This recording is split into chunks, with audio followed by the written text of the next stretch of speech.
Undisputed, everybody. Happy Monday. We are live from Los Angeles. I'm Jen. I'm here with Skip Bailey. What a weekend we had. Shannon Sharp. What a weekend. Oh, really? Supplies. I thought it was parade day today. I thought we were going to have a parade downtown L.A. Oh, Is it for the Clippers? Oh, number two got me too. He got you too? Number two. He ain't wild. Hey, fool with Kawhi. Would you believe we have the audio tape of my reaction when I first heard this bombshell drop late Friday night here in Los Angeles? DJ dropped that track. That was me. Did you hear that? That was me. Oh, you proud of yourself, huh? Yeah, that was me. Way to go. Here we go. Oh, that Kawhi pulled a fast one. So He did. He got him. He did. He got you. Might be a tough day for Shannon today. Let's get right to it, as painful as it is for my compadre. After days of anxious waiting, we now know Kawhi Leonard will be a Clipper. He's signing a 4-year max contract with the other LA team, choosing the Clippers over the Lakers or a return to Toronto. But that's not all. The Claw will go to battle next season with Paul George by his side. The Clippers surrendered a ton of assets to OKC to close this deal, including 5 first-round picks. Shannon, to rub a little salt in the wound, I'm sorry, but you did predict there was a 96.5% chance Kawhi was going to the Lakers. So take me back to Friday. How disappointed were you when you heard the news? Of course I'm disappointed. Skip, I've said it from the very beginning. If the Lakers can open up a max slot, the only guy that's worth giving that max slot money to is Kawhi Leonard. And it seemed from all indication, from what we were hearing, basically it was a 2-team race. It was Toronto Raptors and the LA Lakers. And I thought the Lakers had the inside track, AD, LeBron James, him being in LA. It just seemed from all indications. And the only reason I said the Clippers were excluded, Skip, I could not see a scenario where they got a player to pair with him. I'm like, Dame Lillard is not leaving Portland. Giannis is not leaving Milwaukee. I'm going all over. I'm like, okay, big guy. Okay, who could he get that want to go to the Clippers? Paul George never registered on my radar for the simple fact, Skip, he had just signed a 4-year deal last year. So I'm like, well, he's out of options. He wants to go with someone. I agree. The only place he can go, if he's not going back to Toronto, he's going to the Lakers. And lo and behold, they're working behind the scenes and they pulled this off. It's come to find what we know now, Skip. He had his mind made that he wanted to go to the Clippers only if they could get a second star. And he kept delaying. When everybody said, oh, he's going to make an announcement on Wednesday, it's going to be Thursday, it's going to be early Friday. What he was doing was allowing Jerry West to work behind the scenes to get this deal done. And they were able to pull it off.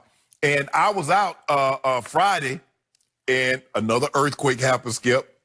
But I think it was... This was an even bigger one. It was an even bigger one than the Thursday one. Yep. But the bigger shock was, the bigger quake was to come about 35 minutes later when breaking news, everything was stopped. Kawhi Leonard goes to signs with the Clippers. And then a minute later, Paul George is traded to the Clippers. I'm like, where did this come from? And then when you find out, Skip, what they had to give up to get Paul George, the Clippers, they gave up more to get Paul George than the Lakers gave up to get Anthony Davis. Depending on how the picks turn out. Picks turn out, yeah. But I got you. Skip, you give up what?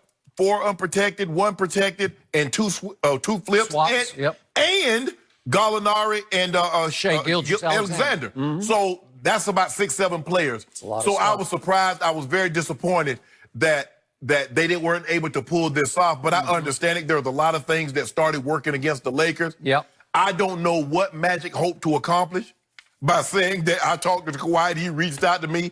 I don't understand. That was the first right there. Kawhi said, see, I can't trust you guys. That is correct. Magic helped do in the team he so dearly loves. He's like, I can't trust you guys. Yep. I give you one specific task. And the same thing with Toronto. He's like, how the hell they knew I was coming back? How the helicopters get up here? How all these people lined up? And the one team that kept hush, nothing got out, not one peep, Skip, was the Clippers. Skip, I was shocked that they were able to pull this off. They gave up a lot. And in this day and time, with social media, all these insiders, nobody had anything, Skip. How were they able? The president can't even do anything without it getting out. How were they able to keep this hush-hush for 24, 48, 72 hours is unbeknownst to me. But I tell you what, Skip Bayless, the new sheriff, he doesn't say much, has his hair cornrowed, he has a ginormous hammer. And he swung it, and when he struck the ground, the earth moved. Literally. Maybe that's why we had a second earthquake or third earthquake. But to make a long story short, Skip, I'm a little disappointed, but all isn't lost. So what happened? Okay, so we didn't get Terrence, we didn't pay Terrence Ross $15 million for 3 years. We didn't get J.J. Redick $13.5 for 2 years. Yep. We got pretty much everything else. We got JaVale back, got Rondo, but we got Danny Green, signed Boogie Cousins to a very friendly deal. I'm not getting Kawhi, but getting these other pieces lessened some of the blow. But don't think I wasn't in my room, a sourpuss for a couple hours. You were a sourpuss for a little while? Couple hours. I started to text you, but I... No, you didn't. Don't text me, Skip. You say, oh, you know, you want So, I must admit, I left this show on Friday thinking, I give up. I give up. It's coming. Here it comes. Yep. We're going to have another big three this time in L.A. at Staples, and it's going to be the Lakers. It's going to be LeBron. It's going to be AD, and it's going to be Shannon's new man, number 2. And I'm going to have to hear about this for a whole long year. And you laughed at me all day long on Friday, and I took it because I thought you were right, because I don't know.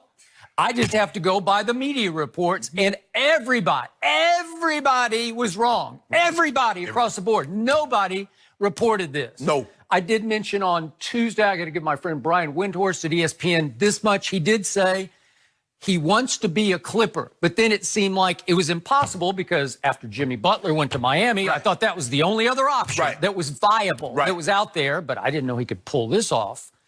So, Friday night, I'm at my place with my wife and my little daughter, Hazel, our little Maltese, and the earth moves. Literally, it moved again. And it was such a big shake for my wife and her sister, Joyce, who's from New York. They're both from New York, so they haven't been through this. So Joyce lives away, not too far from us. So she comes over, and we're all saying, is it going to happen again? Is it going to happen again? And my household is literally upside down because all the pictures fell, and they think, are we going to get hit with another one? Right. So they can't go to sleep, and I'm trying to watch the Zion game, but then at halftime they say, Zion banged knees with somebody, he's out and might be gone for the rest of the summer league, right? Correct. But I still have the game on, and I'm still trying to keep up with it. And then finally, I'm wearing out, and it seems like they're calming down enough, and I think, okay, that's it, because I get up at 2 o'clock in the morning. You get up early. We all get up early. And so I hadn't had a nap. And so I'm starting to look at 24 hours up. And I said, it's almost 11 o'clock. It's over. We got to stop this. We got to calm down and go to sleep. And I think, you know what? I'll just check the computer one more time. Boom! We went from earthquake to bombshell. And I just sat back. And when I first saw the headline, I thought it was a Laker headline. I did. I saw L.A. and I thought, oh, God, that's it. But then what? Paul George? What? Yeah. They got on red jerseys in their mock-ups? What? I thought it was a Clippers. joke at first. I didn't know what it was. And then the last laugh I got, because I just sat back and I said, he just did to the Lakers exactly what he did to my Spurs. He is number 2 and always will be number 2 to me, because in the end, he burned you just the way he burned me. He duped the Lakers, I believe, into really believing they had a shot at signing him. And they hung on when all along, I think from the start, his heart was set on Clippers. So he took you, Lakers, and the media for one long ride. And it seemed endless. It was a hell of a ride. He played all of odd how brilliantly devious this guy was, because this is devious to me. What he did to my Spurs was devious. I'm going to say it one more time just for those who are newcomers to this. But he quit his way out of San Antonio because he exaggerated a thigh bruise into some sort of serious thigh injury, and he missed 73 games, and he was basically saying, I want out. Just get me out of here. Get me to L.A. And when they wouldn't trade him to Lakers or Clippers, I don't know if they tried both. Who knows what happened? They weren't going to do that anyway. Right. They shipped his butt up to Toronto. But it was going to be just 1 year, one stopover, because his heart was still set and his vision was focused on, I think, Clippers. So he bamboozled everybody, especially the Lakers. And I'm going to push back on one thing you said. And I'm going to give you this. The Lakers rallied nicely on Saturday. They did the best they could, although I thought they gave Danny Green maybe a little too much money at $15 million a year. Well, the thing was the Dallas Mavericks had it. the Mavericks had him, so you had to. All right. Because I thought 10 would have been perfect. Okay, but in the big picture, when he finally stealth bombed you, you had to sit back and think, wait a second. What if we could have had enough intel, Lakers, which I don't trust the front office right now, but what if somebody could have read the tea leaves correctly? Because I'm reading the Toronto Star report from yesterday, in which it says that the indications were early, all through the playoffs, that he, number two, and Uncle Dennis Robertson were focused on the Clippers. So again, this is probably coming from, I'm guessing, Masai Ujiri or somebody within the Toronto front office. Their read on this was he was focused on the Clippers from the start.